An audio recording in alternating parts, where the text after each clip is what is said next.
Kaunist esmaspäeva õhtupoolikut kõigile esiliiga jalgpallisõpradele.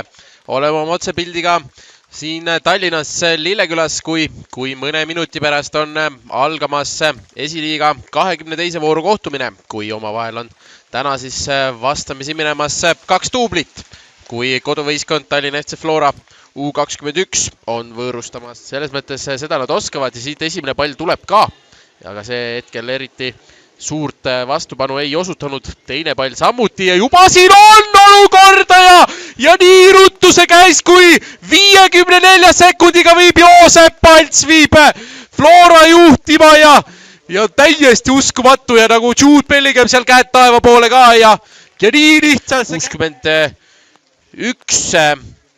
Oliver Berežuk ning 86 Nikita Ingelmann.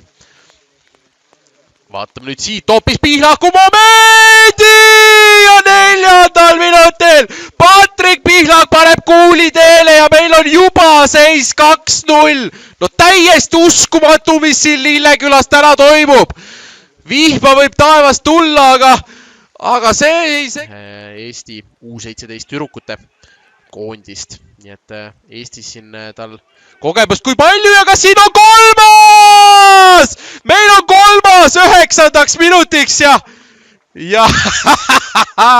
Uku korjas Tehvel paar kätekõverdust peale ja nagu ma ütlesin, seeni pärast vihma siin neid väravaid tuleb ja no nii, Ensalu minemas.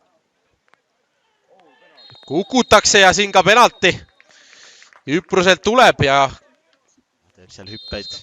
Ensalu Loorents võtab päris pikalt hoogu. Loorents lööb ka ja toobki ära selle penalti kindel. No, lasi võib-olla seal Loorentsil natukene pikalt ennast praadida. Ja paistis.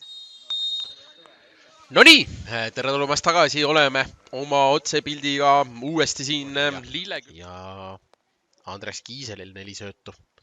Samamoodi Floral nende suurimat väravakütti.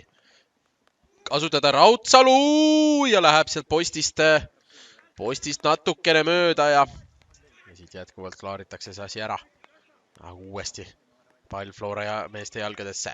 Loorents, kas nüüd heastab selle, mis siin jäi esimese poole lõpus tegemata? Loorents läheb ja Oirk.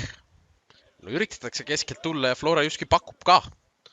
Aga ei taheta kuidagi neid kingitusi vastu võtta. Tuleb lööki ka ja ütleks, et see väljas siiski viisakas. Šotov. No läheb nüüd sealt, võtab Kaljumehe järjepanu ette. Tõstab ette ka, kas siit nüüd 4. Loorents ei tule siit 4. Ja no Flora eduseis on olnud nii Kalju kindel, et siit täna Nõmme Kalju duublil võimaluse varianti isegi ei antud.